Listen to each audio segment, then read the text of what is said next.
বাঙালি আর চা, এই দুটো জিনিসকে কি আলাদা করা যায়? কখনোই না। গরম হোক, শীত হোক, বর্ষা হোক, সবেতেই চাই চা। দুপুরে তরতর করে ঘামছি, কিন্তু চায়ের দোকানে গিয়ে এক চুমুক চা খেলেই যেন আবার সব এনার্জিটা ফিরে আসে। আজকের ভিডিওটাই সেই চা নিয়ে। আজকে দেখবো যে আমরা 5 টাকার চা, পাড়ার দোকানের এই মোড়ের চা, আর কোনো বড় দোকানের চা, পার্থক্যটা কি? জানি ইমোশনটা তো সেমই, চা মানেই তো বাঙালির কাছে ইমোশন, কিন্তু আজকে সেগুলোই টেস্ট করে দেখবো। চলো যাওয়া যাক। বাইরে তো যাবোই, কিন্তু প্রথম চাটা বাড়ি দিয়ে শুরু করা যাক।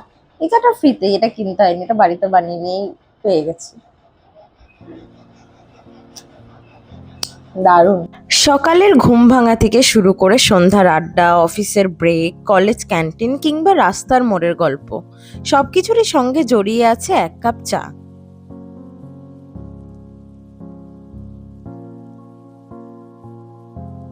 প্রথমেই শুরু করছি সবচেয়ে সস্তা চা দিয়ে।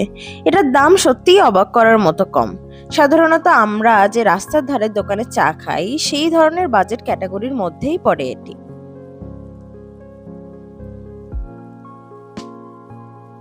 দেখতেই পাচ্ছেন চায়ের রং বেশ গাঢ়।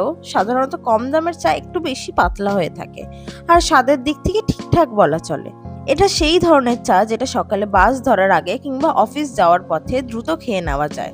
এই মাটির কাপে চা খাওয়ার কিন্তু একটা আলাদাই মজা আছে, যেটা কিন্তু কখনোই কাপ প্লেট বা কাগজের কাপে চা খেয়ে আসে না। এরপর চলে যাব পরবর্তী চায়ে। এবার আসছি মিড রেঞ্জের চায়ের দিকে। দামের দিক থেকে এটা মাঝামাঝি অবস্থানে। এর দাম 20 টাকা। দেখতে পাচ্ছি আগের চায়ের তুলনায় রং কিছুটা পরিষ্কার, সুগন্ধও একটু বেশি পাওয়া যাচ্ছে। চলুন এবার খেয়ে দেখা যাক।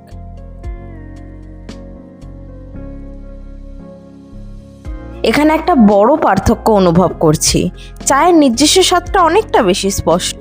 এটা শুধু মিষ্টি বা দুধের ওপর নির্ভর করছে না। প্রথমে হালকা একটা সুগন্ধ আসছে, তারপর ধীরে ধীরে চায়ের আসল ফ্লেভারটা মুখ থেকে যাচ্ছে।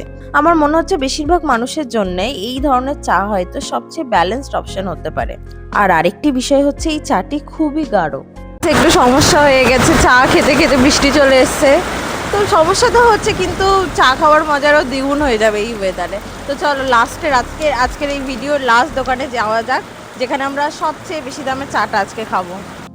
চায়ের দাম নির্ভর করে অনেক কিছুর ওপর।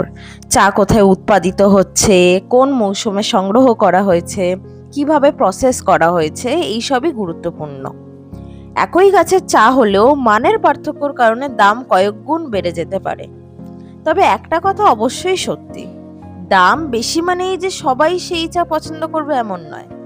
খাবারের মতো চায়ের ক্ষেত্রেও ব্যক্তিগত পছন্দ একটা বড় বিষয়। এটা হলো শর্মা টি। কলকাতার অনেক জায়গাতেই এই দোকানটি আছে। এবার আসল পরীক্ষা, প্রিমিয়াম চা। এই চায়ের দাম শুনলেই অনেকেই হয়তো বলবেন, এত টাকা দিয়ে চা খাওয়ার কি দরকার? সত্যি বলতে আমারও প্রথমে একই প্রশ্ন ছিল, কিন্তু দেখা যাক স্বাদে কতটা পার্থক্য পাওয়া যায়। চলুন এবার খেয়ে দেখা যাক। এটা খাওয়ার পর বুঝতে পারছি অনেক মানুষ প্রিমিয়াম চায়ের জন্য অতিরিক্ত টাকা কেন খরচ করেন। স্বাদটা অনেক বেশি স্তরযুক্ত। প্রথমে একটা হালকা মিষ্টতা, তারপর ফুলের মতো সুবাস, এরপর দীর্ঘ সময় ধরে মুখে থেকে যাওয়া একটা আফটার টেস্ট, সাথে এলাচের গন্ধ। এটা এমন নয় যে সাধারণ চায়ের চেয়ে 10 গুণ ভালো, কিন্তু পার্থক্য অবশ্যই আছে।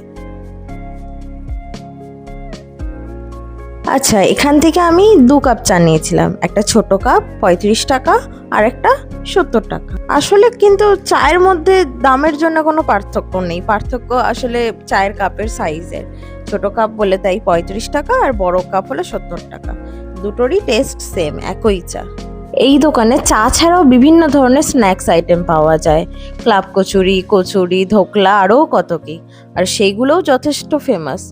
আচ্ছা, এবার যদি আমায় প্রশ্ন করেন আমার কোনটা সবচেয়ে বেশি পছন্দ হলো, আমি বলবো আমার পছন্দের কিন্তু ছিল 20 টাকার চাটাই। না 70 টাকা, 35 টাকা, না 6 টাকা, মাঝামাঝির এই মিড রেঞ্জের চা স্বাদের দিক থেকে একদমই জিতে গেছে আমার কাছে।